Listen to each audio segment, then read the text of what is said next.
It's July 29th today, a whole week later, and you're listening to a new show with special coverage on the coronavirus pandemic.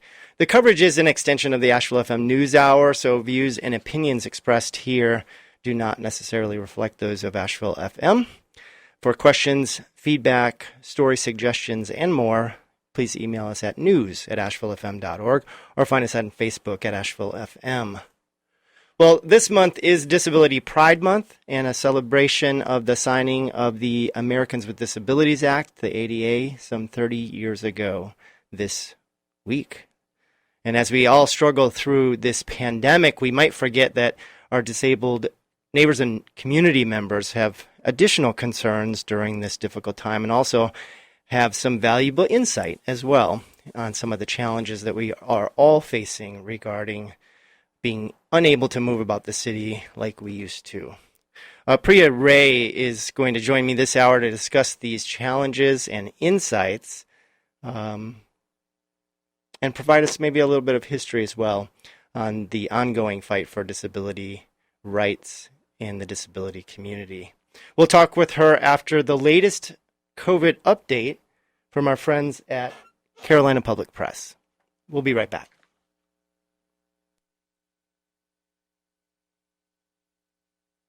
This is Stephanie Carson with Carolina Public Press reporting for Asheville FM. An additional 1,700 confirmed cases of the new coronavirus in North Carolina residents were reported Tuesday, a slight increase from the number reported Monday by the North Carolina Department of Health and Human Services. DHHS has reported a total of 116,000 confirmed cases in the state since the pandemic began in March. Deaths in the state from illness known to be related to COVID-19 now tally more than 1,800, an increase of more than 30 since Monday. Hospitalizations due to coronavirus in the state stand at more than 1,200, a new record high after having dipped a bit over recent days. With Carolina Public Press, this is Stephanie Carson. Thank you, Stephanie, for that latest update. We air the Carolina Public Press daily update every day at 4 o'clock, so you'll want to tune in later today for the latest news on the pandemic here in North Carolina. Programming support is brought to you by Mosaic Realty, a real estate company in Asheville offering virtual walkthroughs of their listings, live stream walkthroughs for buyers, and e-signing contracts. Mosaic helps buyers and sellers navigate their real estate future. More info at mymosaicrealty.com. Well, today I am pleased to welcome my guest, Priya Ray. She's an artist, musician, and founder of DIY Abled, a grassroots group that believes DIY spaces are essential to creating a healthy and thriving community. And to support a thriving community, those DIY spaces need to be inclusive and accessible to people of all races, genders, sexual orientation, and ability. The goal of DIY Abled is to provide a place where we can all work together as a community to find solutions and to make DIY spaces accessible to people living with disabilities. Priya, thank you so much for joining me. Thank you for having me. Yeah, and happy Disability Pride Month. Thank you. Why don't Thank you very much. Yeah. Go ahead.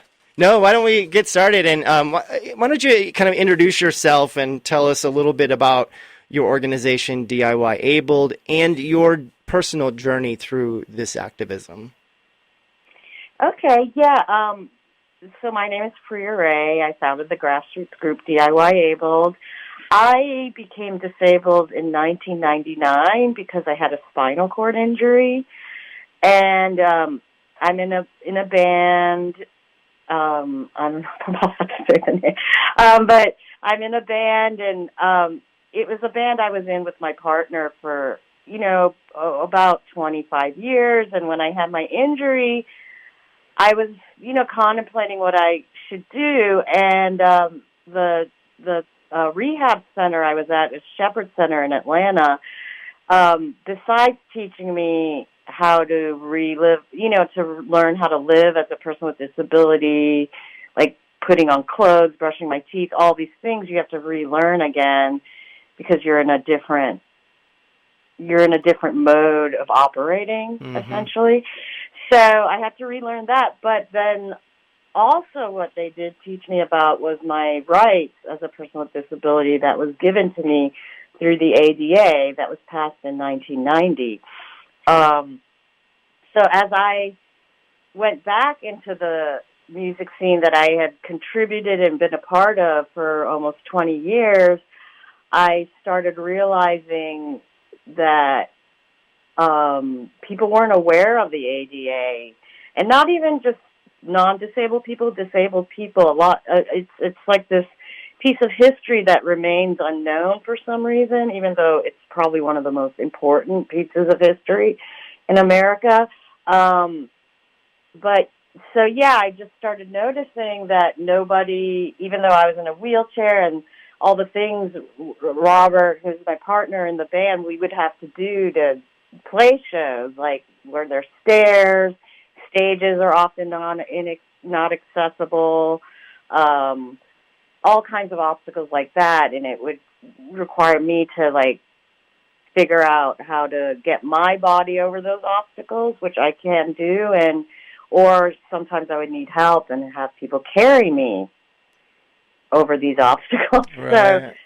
So after my frustration of people not like recognizing all this like extra hard work I was doing when there's a law that actually says, hey, this needs to be, this is illegal for this to be happening, I decided to start DIY Able to inform people in my own personal community, because as you mentioned, I do think the DIY community in any shape, no matter what it is about writing, art, music, it contributes to the bigger community. And if people aren't aware of the ADA in that community, they certainly aren't aware of it in others. So, right.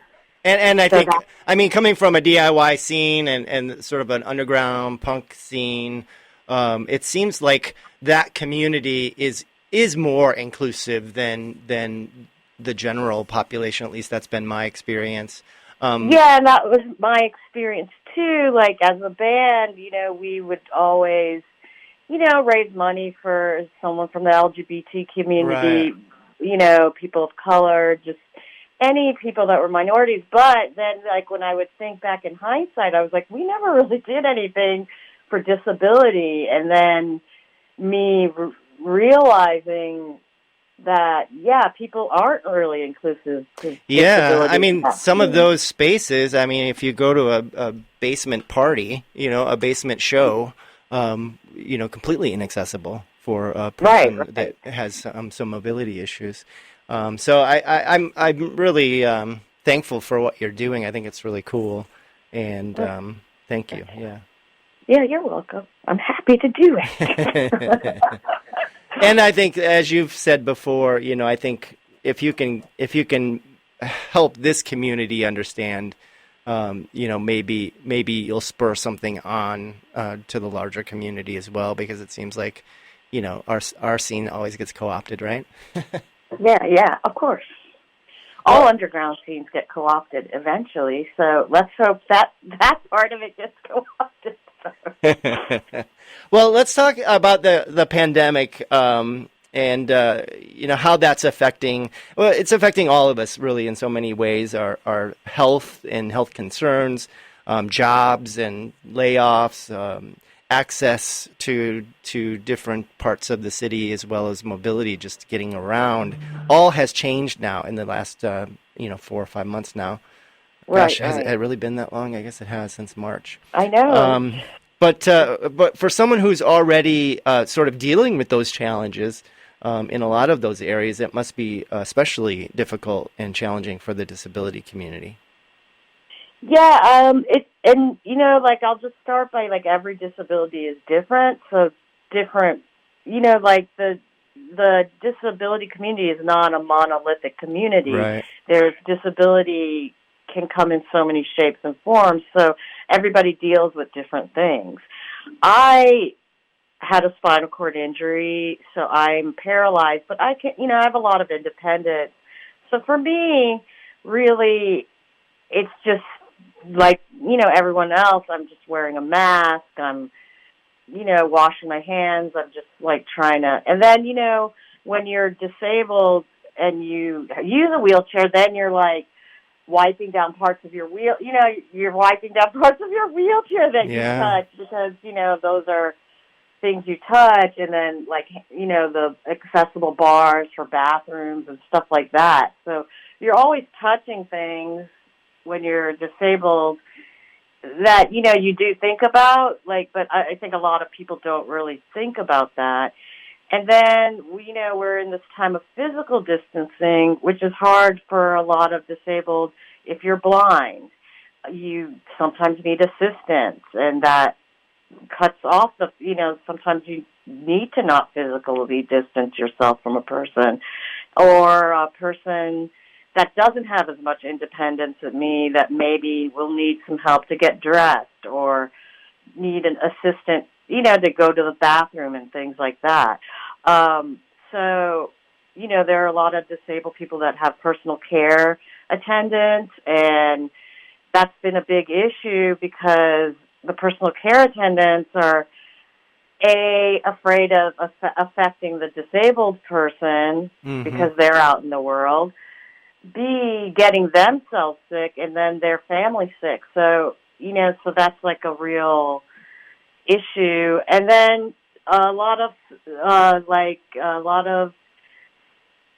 things that are irrationally being decided for disabled people. For instance, if you live in a group home, which a lot of disabled people do when they don't have family or, don't have a job, they end up in group homes. And in group homes, they're not allowing anyone to leave the group home, like even for a walk. Wow. Like, so it's like these ideas we have about disability haven't really changed. And now with the pandemic, we're kind of seeing how what we think about disabled people really, and how we're treating them socially in this moment. So. Right. And I imagine, if you're a person that really does rely on a personal care attendant, and it gives you that freedom and flexibility to live on your own, maybe not have to live in a group home, perhaps you have a job even, but you still need that, constant care to help move around or bathe or whatever the situation is. What would happen if that personal care attendant got coronavirus and had to leave?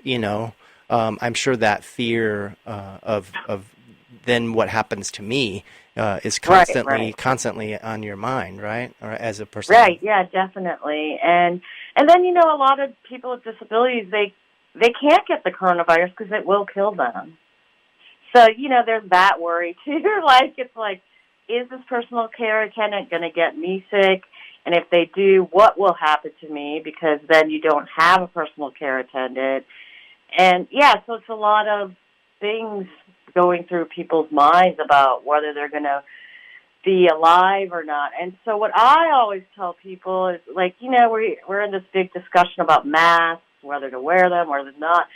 But it's not so much about whether you're going to catch it or whether you, what it is when you're wearing it.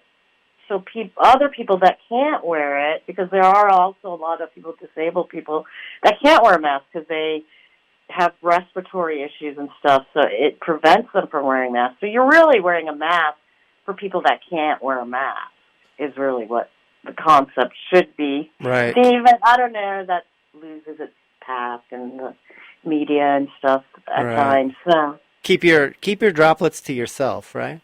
Yeah, exactly. And, and then there are disabled people that just can't wear it because they can't breathe or something's going on with them medically, and it just prevents them from doing it. Right. And if they get it, they could possibly die. So it's like a serious thing. It's not. To a disabled person, the coronavirus is a serious thing. And, some people might, I don't know.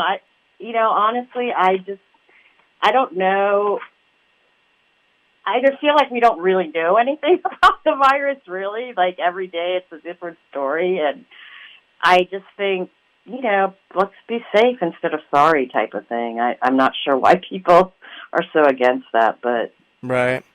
Yeah, but yeah. It's personal rights kind of yeah. discussion. Which this isn't a civil rights issue. This is a health issue. This is a public health issue, and Exactly. that's where people are getting confused. Like they're trying to create it as it's a civil right issue, but it's not. It's a public health issue. And there's a difference between a public health issue and a civil rights issue. Yeah, I was really surprised, doing a little bit of research on this topic and finding out that, when it comes to underlying conditions, folks with disabilities are 3 times more likely to have heart disease, stroke, diabetes, or cancer than other adults without disabilities. So those underlying conditions that we've been hearing so much about in the pandemic really is an issue, like a huge issue for folks that are disabled. Yeah, definitely. And then, there's another discussion going on, too, about priority. Like if, I think we're pretty lucky here in Buncombe County where the hospitals, I don't know, I'm not sure. I don't think the hospitals are getting to the point where it's like in New York, where it was in New York City or in Florida. But, It's creeping up there, that's for sure. but it's creeping up there. And if it gets to the point, then it becomes of whose life is more valuable. Is a person with disabilities that do have underlying conditions due to their disability over a person that is, I don't know, maybe younger, like a 24-year-old person that has a disability, that has some underlying conditions in comparison to someone maybe in their 70s. So, this is like kind of put on the health care providers to make these decisions on whose life is more valuable. And yeah, I just think these are things we should have thought about before. I just think we have this tendency to not think about things till it's actually all upon us. Right. And then we're like, oh wait, this is a lot of the triage, what do you call it? Process. I don't know, process. I can't think of the word. But the triage processes that are put in place haven't really been updated since probably the 50s or something. And Right. So we're left with these things that haven't been updated to what current, what's happening currently in the world. Right, and I would imagine, that's got to be frustrating and insulting, because I feel like putting any sort of priority on someone's ability and whether or not they receive care or access is something that really you've been dealing with, or folks that are disabled have been dealing with since long before the ADA was passed some 30 years ago. Yeah, definitely. I was talking I have a friend in New Zealand who's a mother, and she has, I think her child has Down syndrome, and she's like, yeah, we've always worn masks. This is just what we do because my child can't get sick. So even before Corona hit, we were wearing masks already. So she's just so disabled people have already had to do a lot of the things that now everybody's having to do. So, Yeah, it's all coming around. And I think you have probably some valuable insight that I'd like to get into. But before we go there, just further challenges, I guess, for folks that are disabled. I know there's been a lot of discussion about SNAP and EBT, benefits. A lot of folks that are disabled are using what was once called food stamps, but now SNAP. Right. And to actually utilize SNAP in the grocery, you have to be present physically to present your SNAP card. And so what it's forcing folks to do that are disabled is go out into these areas that have a high potential of you catching the virus. And so I know there's been a lot of pushback on that. Do you know more on that topic? I actually don't really know much about that, but yeah, I didn't even really think about that. as much as other things. But yeah, I mean, like, so it's just this other thing where they're saying in order for you to get these benefits they're giving you, you have to be there in person to get it.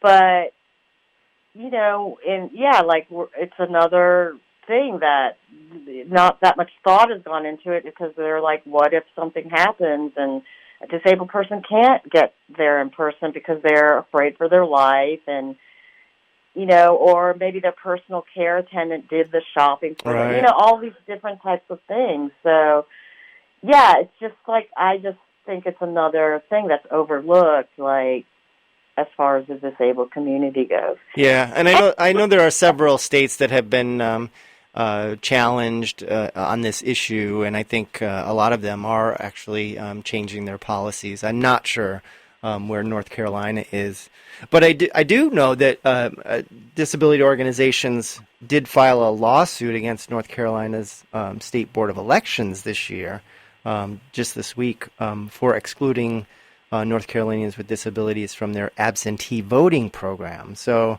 an area I didn't even think about, but the lawsuit charges that the state agency is discriminating against voters who are unable to independently and privately mark a paper ballot because they have a vision disability. Yeah, and it's not even just vision. You know, there are people like with diseases like cerebral palsy, muscular dystrophy, things like that, and they can't physically fill out their own ballot. So yeah, there's all kinds of things like that. Like, so I didn't know about that either. There's so much things going on. I didn't know about, like, bringing this lawsuit against the voting. But yeah, like absentee ballots, all that kind of stuff. I don't know, it seems a little bit too difficult to get these things, like, and, you know, like, disability is literally the largest minority in the world, so, like, to exclude the disability community means you're excluding a large amount of people from being able to pick the people they want that are maybe going to help them, you know, and of course that's who you're going to vote for people that are looking out for your best interest. Right. And as you mentioned, as the largest minority population, you know, disabled folks, you know, any one of us could become part of that community tomorrow, you know, or definitely. Today. And so I think, you know, keeping aware of what's happening with this community is really important for everyone, not just folks who are disabled and their allies. Well, yeah, well, I always tell people, it's like disability is just like the coronavirus. Anyone can get it. It doesn't really matter. Not get it, but, you know, anyone can have a disability just as anyone can get the coronavirus. So it's like it doesn't pick and choose who it wants to enter into their lives, I guess. So. Yeah. Well, I want to continue the conversation a little bit on this topic, Priya, and then also move into sort of the history of the ADA and disability rights. If you're just joining me, we're talking with Priya Ray about the issue of you know, disability rights, and how disabled folks are weathering through the coronavirus pandemic, as we all do, but with many different ways that they would have challenges that we don't have as able-bodied folks. And Priya is an artist, a musician, and founder of DIY Abled. That's a grassroots group that believes that DIY spaces also need to be inclusive and accessible to people of all races, gender, sexual orientation, and ability, so that we can all work together as a community and find solutions that make our DIY spaces accessible to people living with disabilities. We're going to take a short break here, and we'll come back and continue our conversation. Thank you so much for tuning in, and stay tuned. We'll be back in just one moment.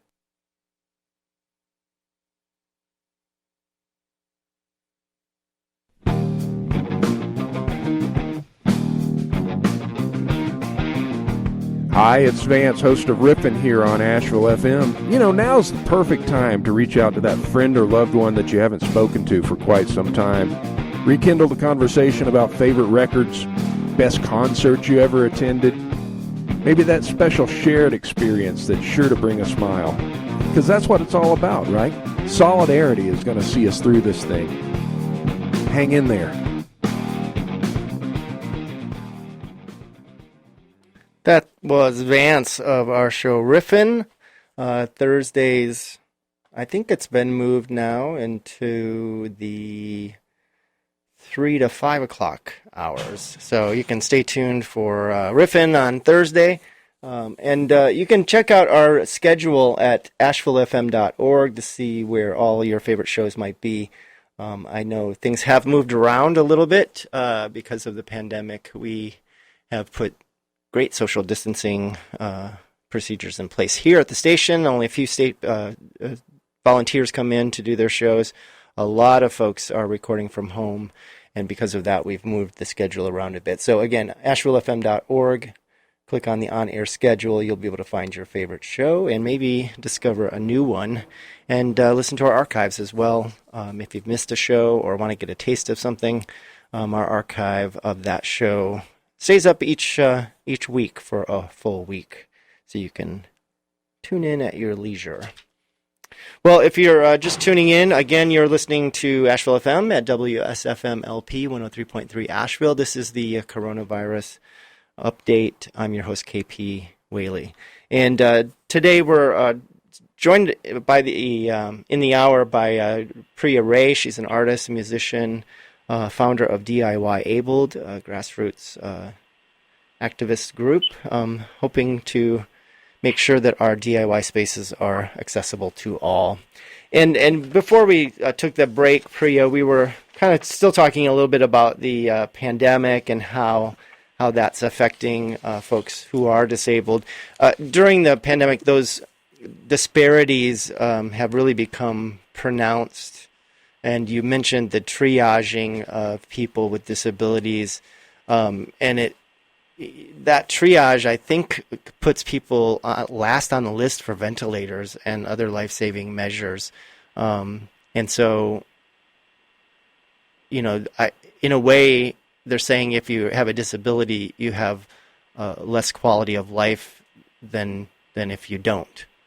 Right, right. And so this is kind of, this mentality really has helped spur activism within the disability community that passed the ADA 30 years ago. So it's really disheartening to kind of hear this kind of mentality rearing its ugly head again 30 years later.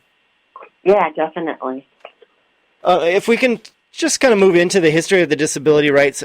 This is the 30th anniversary of the signing of the ADA, Americans with Disabilities Act. And there were a lot of really cool activists involved with that movement back in even really in the 70s and early 80s. Can you tell us a little bit? I caught the trailer for Crip Camp, and I'm wondering if you could describe that for folks if they might be interested in learning more. Yeah, definitely. I was so excited when Crip Camp came out because it's literally with DIY Abled. Like they addressed two things in there, which is the 504 sit-in that happened in San Francisco and the Capitol Crawl, which was a protest to get the ADA passed I think it happened in 1990. I can't remember exactly the year. So basically, what Crip Camp is, and if you have Netflix, and it's on YouTube now too, so if you don't have Netflix, you could just watch it on YouTube. And I suggest everybody and anyone watch it, because it's really, it's kind of a learning tool for all of us, because it's about the disability rights movement.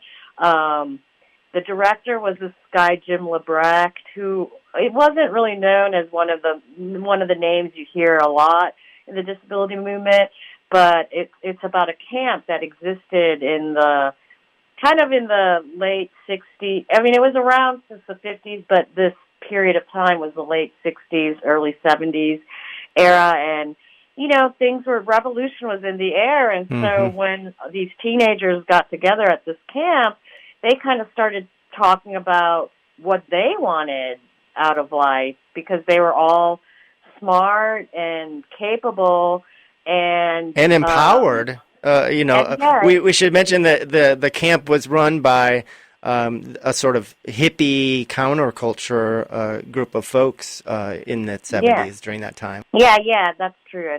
And it was a hippie counterculture that were the counselors, and they just included everyone. And everybody that talks about being at that camp that time, they were like, this was our time where it didn't matter that we were disabled, because when we were out in the world, and this is like. We had a little shortage there, so I'm going to get Priya back on the line in just a moment. You're listening to Asheville FM at WSFMLP 103.3 Asheville. We had a little technical difficulty there, and we lost our guest, but we'll be right back in just a moment.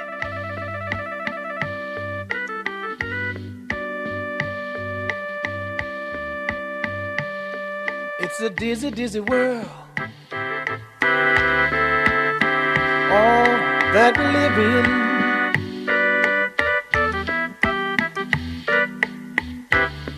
Everybody's trying to get ahead.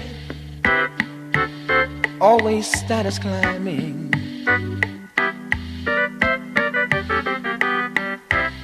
But what about the little boy and girl who never have that chance to be somebody in this world? It's a dizzy, dizzy world that we live in.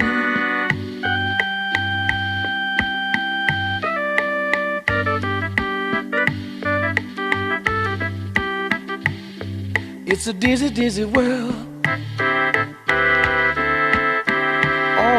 that we live in.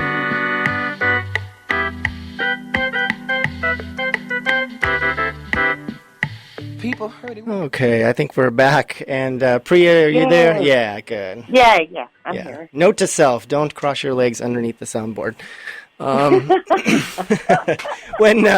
Before I did that, we were talking about Crip Camp and how these kids were brought together and really kind of empowered to be themselves, right? Yeah, and the empowerment came from the camp because it was like a space.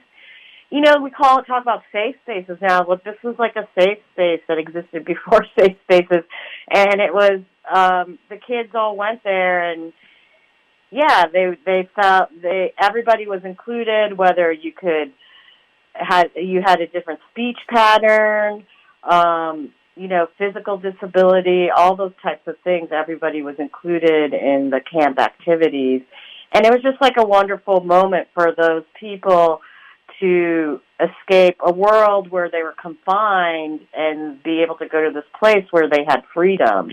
And I think that led eventually to the activism that was created later in the early 70s. You had the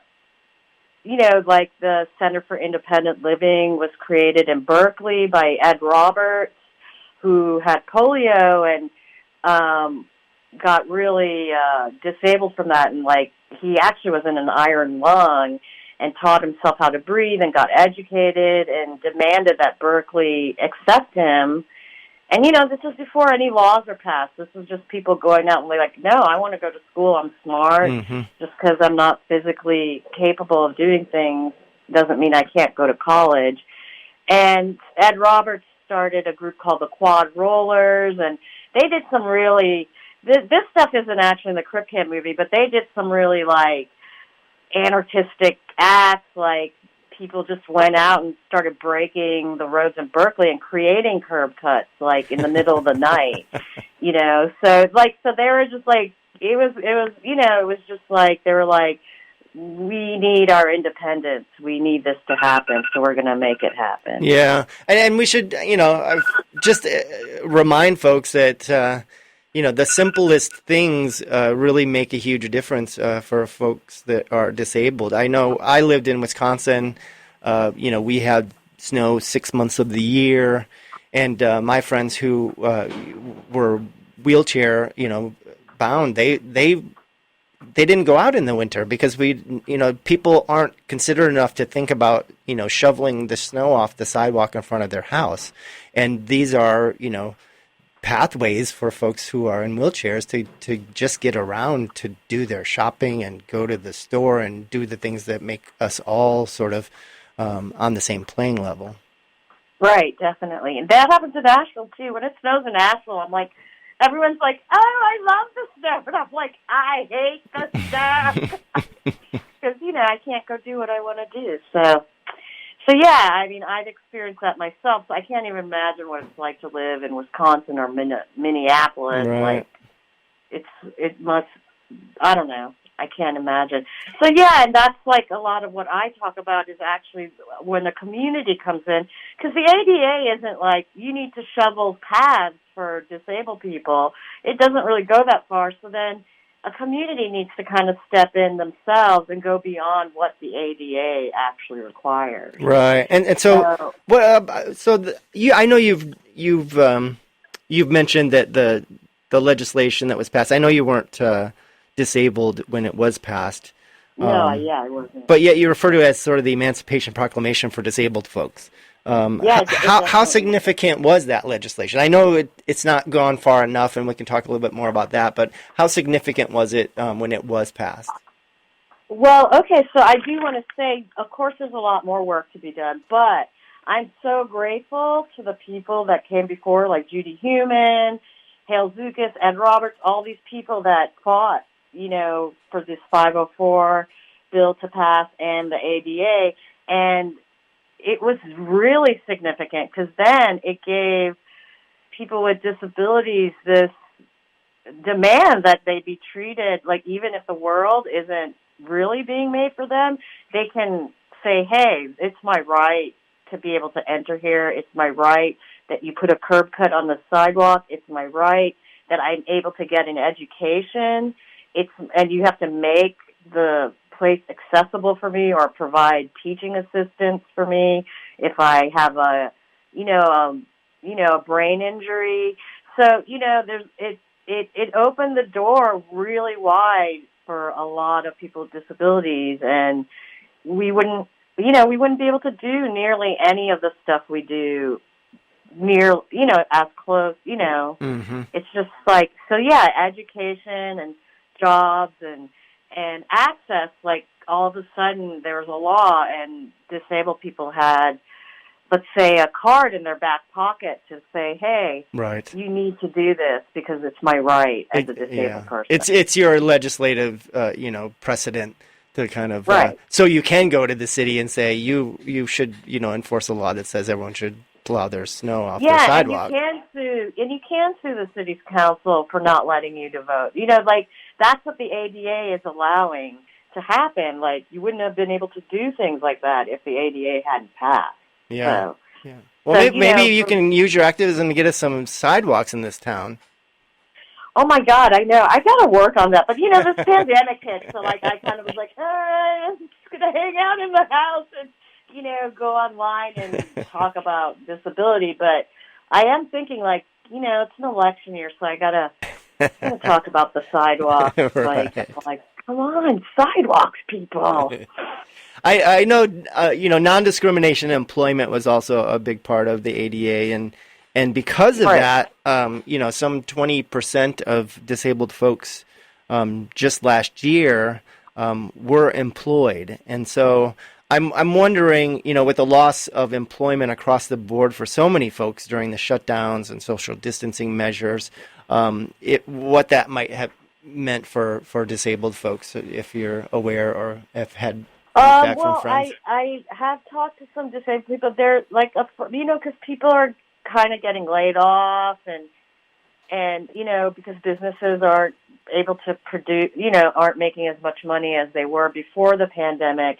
And, so then they lay off employees. But again, the value of a disabled person, they might take a non-disabled person back over a disabled person because, you have to provide a space. You have to do, you have to put a little work into accessibility, accommodating a person with a disability.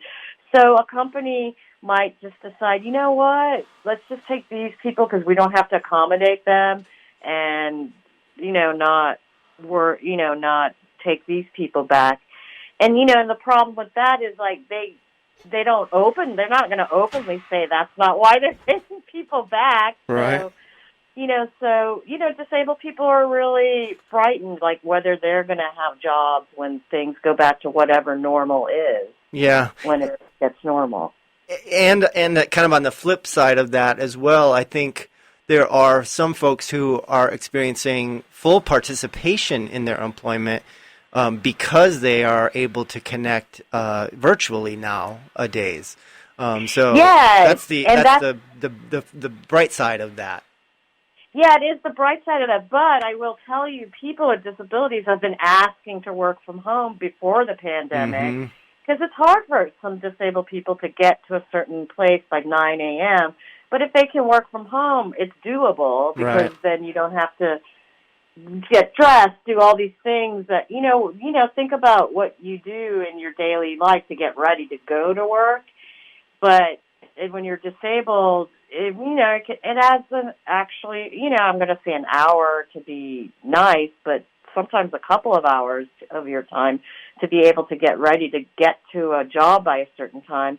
And people with disabilities have literally been asking to work from home. And pre-corona, it just was not something that any company wanted to do. And now all these companies are surviving and even maybe doing better, some of them, and people are working from home. So I really hope once things get back to normal, we remember these things. Exactly. That we do accommodate disabled people and even non-disabled people. Like if you're a single mother, you have a kid, or, all these different things. It's like people have things in their life that it makes it hard for them to get to, and if they could work from home on 1 day a week or 2 days a week, it would make their lives it's not even just disabled people. It's just the savings in gas prices and gasoline for my commute has changed considerably. I have a 18 or 20 minute commute, and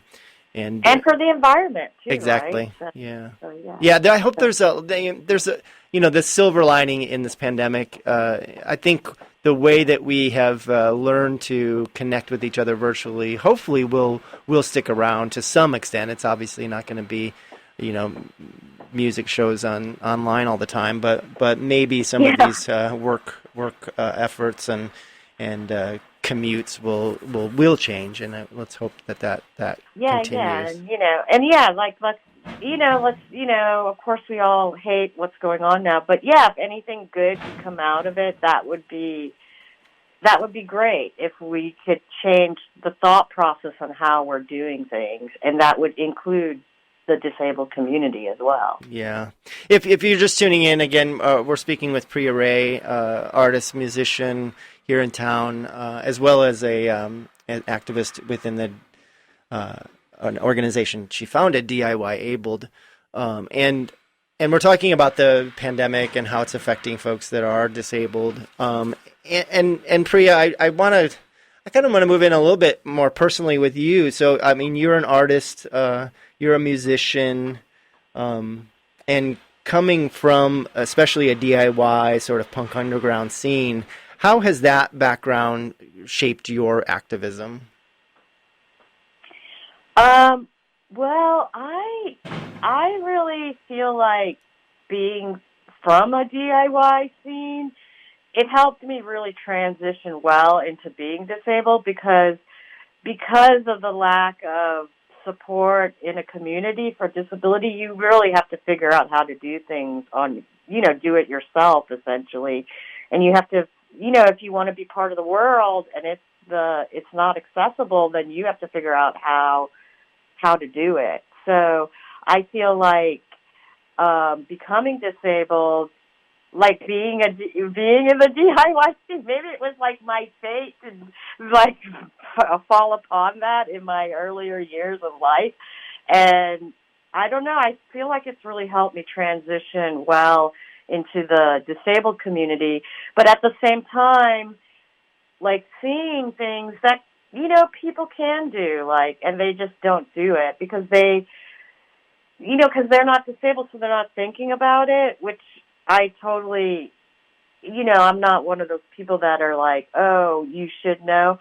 I mean, how are you to know if you aren't experiencing that life? So I understand when people don't know, but when they do know, then they should take action. And that's really like my purpose of informing everyone is like, hey, I go to these different businesses around town, and they're all a little small and cramped, which isn't very accessible for a wheelchair. But, I'll be like, oh, you should do this. I'll just be like, you should do this. You could do this and make this place more accessible. And some people do it, and they'll be like, oh, yeah. And some people don't really take the time to do what I suggest. But, any business owner out there listening about this, I think you should take this time in the pandemic to figure out how to make your business more accessible. Because essentially, if you're making your businesses accessible, you will make more money and you'll get more customers. Because I can tell you, if a place is accessible and it's easy for me to get there, I will keep going back to that place, whereas I won't go to a place that's not accessible. So... Yeah, and then that's the kind of work that I can do as an ally as well. And I wanted to kind of ask you about that. What more can folks in the community do to recognize and support or become an ally in this movement? Well, first, I'm going to say I think everyone should vote because that is really important. That's the best way to be an ally to, maybe reach out to the disabled community and ask them what their thoughts are on candidates and how they support what their needs are. So that's my first suggestion. The second is, you were talking about sidewalks. We do have sidewalks in Asheville, but they're not good. And, when you're walking down the sidewalk and you see a big crack in the sidewalk or you see like a curb cut that's broken or there is no curb cut, or just anything that you see and it pops into your mind, this is like an accessibility issue, call the city and do it. Don't make the disabled people have to work to make the city accessible. You make the call too, and that is how you can be an ally. And, and I just think simple community things, like when it snows here, if there's a person with a disability down the street, ask them if, you need to if they need anything, if they need food. Even during the pandemic, if someone's disabled in your community and they can't go out because of their disability, you should go, of course, from a distance, call them, however you can communicate with them, write them on their Facebook account and say, hey, I'm going to go to the grocery store. Can I get something for you? Can I pick up your medicine? Is there something you need? And I will say, isolation is the lifestyle of disability. That's like a lifestyle.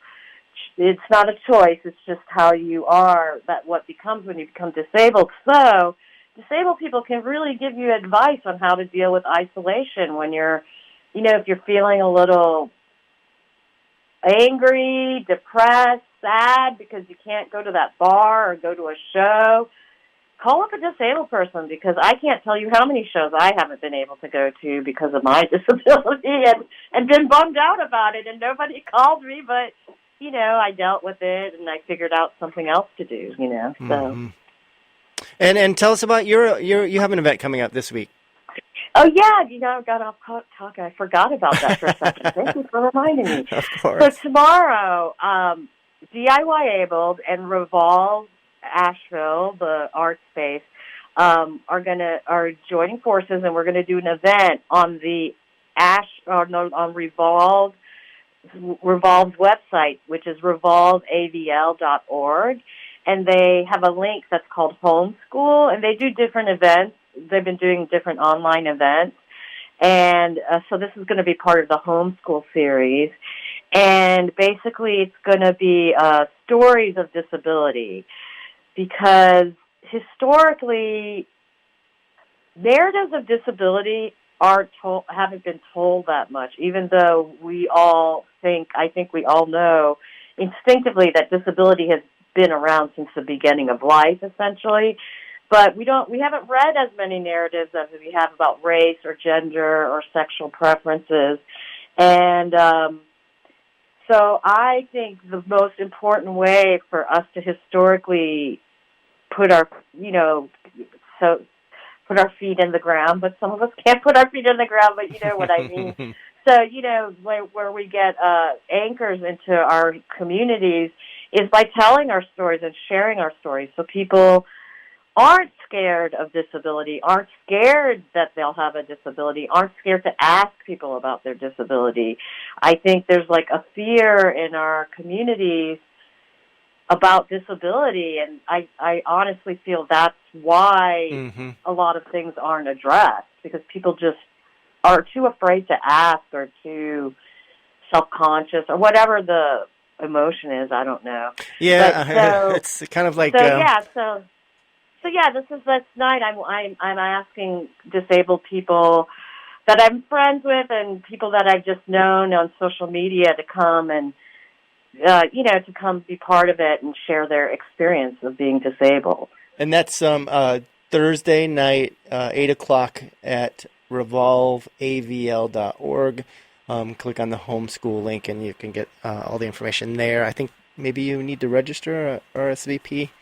Yeah, I think it goes to some, it's like some other page, and I think you need to register. Yeah. I know I'm not allowed to mention money, but it does say it's asking for a donation, but I do believe, if you don't have money or something and you just want to observe it, you're welcome to.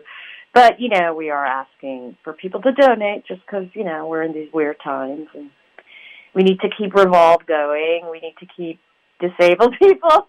Yeah, absolutely. Like let them hear their, hear our, let our hear our voices, which that's an actual them thing. But we need to let disabled people hear. We need to hear their voices. Absolutely. So.